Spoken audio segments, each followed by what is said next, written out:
Coucou les amis. Alors, aujourd'hui, j'ai décidé d'aborder avec vous un sujet qui est sur le paranormal. Je vous propose sur ma chaîne de nouvelles vidéos au sujet de mes expériences paranormales vécues. Je remercie au passage Solveig et Sandrine HK qui m'ont aidé grâce à leurs vidéos sur leurs témoignages, leur parcours spirituel et paranormal à me lancer. Car comme beaucoup de personnes, je n'osais pas en parler par peur des représailles, comme par exemple d'être prise pour une folle qui ne dit que des absurdités. Je vous assure, je suis une personne saine d'esprit. Je n'oblige personne à croire ce que je vais raconter. Je sais que beaucoup de personnes sont sceptiques. On a généralement tous un avis qui soit mitigé ou non sur ces phénomènes. Je demanderai simplement à ces personnes un peu de respect par rapport à ce que je dévoilerai dans ces vidéos. J'ai eu l'envie de partager avec vous en vidéo certaines de mes expériences paranormales, mais aussi, pourquoi pas, connaître vos histoires à vous. Combien de fois j'ai eu l'envie d'en parler sur ma chaîne et maintenant c'est chose faite. Donc je vais commencer par le commencement pour que vous compreniez. Je vais vous transporter dans le passé en 1994. Alors j'ai commencé à m'intéresser à tout ce qui touche le paranormal quand j'ai perdu ma mère en 1994, j'avais 20 ans. Ça a été un moment très dur à passer pour moi car on s'est quitté dans de mauvais termes.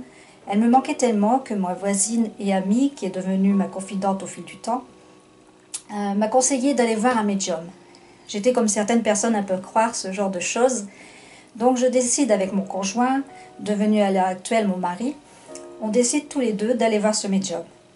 J'étais un peu stressée quand nous sommes arrivés sur place. J'appréhendais une seule chose, c'est qu'il y a en moi comme dans un livre ouvert. J'ai pris la photo de ma mère avec moi, je lui ai donné et de là j'étais très surprise. Sans lui dire quoi que ce soit, il m'annonçait des choses que moi seule connaissais. De là j'ai commencé à y croire. Et à cet instant, j'ai su qu'il y avait bien quelque chose après la mort et que ma mère était toujours là à nos côtés. Depuis ce jour, je m'informe et me documente sur le sujet, les esprits, l'au-delà, les NDE, le paranormal, etc. Je suis fascinée par cet univers. Ensuite, la vie a fait que mon homme et moi avons eu 3 adorables enfants, 2 filles et un garçon. Et bien des années plus tard, quand notre fille aînée, âgée de 5 ans, commence à s'exprimer avec ses propres mots, nous nous apercevons qu'elle a la capacité médiumnique de voir et d'entendre les esprits. Au début, on ne pense pas tout de suite que votre enfant est doté de capacités extrasensorielles. On pense plutôt à cet âge-là que votre enfant a un ami imaginaire. C'est ce que je me suis dit au début. Mais en général, si un enfant a un ami imaginaire, il va jouer avec et interagir aussi. Mais là, ce n'était pas le cas. La journée, elle avait peur de jouer dans sa chambre et n'osait plus descendre la nuit. Et là, vous commencez à vous poser des questions. Elle a commencé par voir des ombres noires. Ensuite, au fil du temps, elle pouvait les voir plus distinctement. Ce n'étaient plus des ombres, mais des entités à la silhouette humaine. Puis, par la suite, elle me décrivait un homme pendu au bout de son lit. Beaucoup d'enfants voient des esprits, mais très peu en parlent autour d'eux. Ils se sentent souvent isolés, effrayés. Les enfants médiums ont besoin d'une attention particulière, du fait qu'ils se sentent différents. Les parents sont trop souvent passifs. Il faut soutenir ces enfants, les écouter, les aider à affronter ce qu'ils voient ou ressentent. En 2008, j'ai commencé à me mettre à la méditation et c'est à partir de cet instant que pour moi tout s'est déclenché. En m'éveillant à une faculté d'audition qui est la clairaudience. J'ai commencé à entendre des voix. Elles ne se manifestaient pas par la pensée, mais comme si je conversais normalement avec quelqu'un, au contraire de ma fille qui entend par la pensée. À partir de là, j'ai vécu mes plus belles expériences.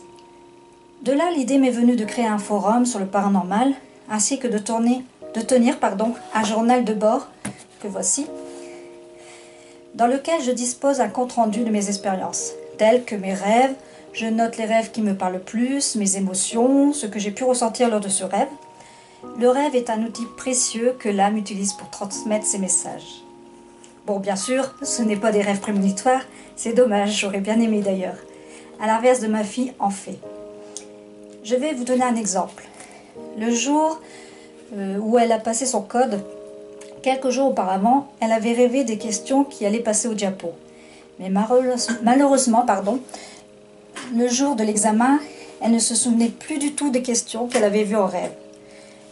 Elle a raté son code d'1 point. Au moment où elle le repasse pour la 2e fois, la veille, elle refait ce rêve avec des questions et réponses différentes, à part pour une seule. qu'elle n'avait pas justement su répondre à la précédente diapo. Et grâce à ce rêve, elle a eu son code. Elle a fait 40 sur 40. Parfois, c'est très avantageux de faire des rêves prémonitoires. Donc, pour en revenir à mon journal, je note aussi mes expériences de magnétisme qui, pour certains, m'ont plus marqué que d'autres. Et également les messages des défunts que ma fille reçoit lors des séances médiumniques. Et d'autres messages aussi que j'ai eus par des médiums, par l'intermédiaire de mon forum et des réseaux sociaux. Alors, pendant mon parcours, j'ai rencontré des personnes merveilleuses qui m'ont aidé dans mon évolution et j'en profite pour les remercier. Je leur vois plein d'amour et de lumière. Sur ce parcours, il y a eu des hauts et des bas. Parfois, j'avais beaucoup de doutes, envie de tout lâcher, d'abandonner tout. Surtout quand j'ai commencé à pratiquer le magnétisme. L'évolution spirituelle n'est pas un long fleuve tranquille, et non. Mais je continue à travailler sur moi pour évoluer encore plus. Mais tout a une fin, malheureusement. Depuis un certain temps, j'ai l'impression que je n'évolue plus, je stagne, voire je regresse. Tout s'est stoppé pour moi en 2010. Voilà pourquoi j'ai intitulé ma vidéo, mon journal, l'évolution de mon éveil. Cette vidéo est la première de cette série. Elle a pour but d'introduire et de vous expliquer d'où je tiens cette fascination pour le paranormal et pourquoi je m'y suis tant intéressée. Les prochaines seront plus axées sur mes histoires personnelles, mes expériences et celles vécues avec ma fille. En espérant que cette nouvelle série de vidéos vous plaira, car je prends beaucoup de plaisir à vous partager mon vécu. Je vous fais de gros bisous et je vous dis à très bientôt.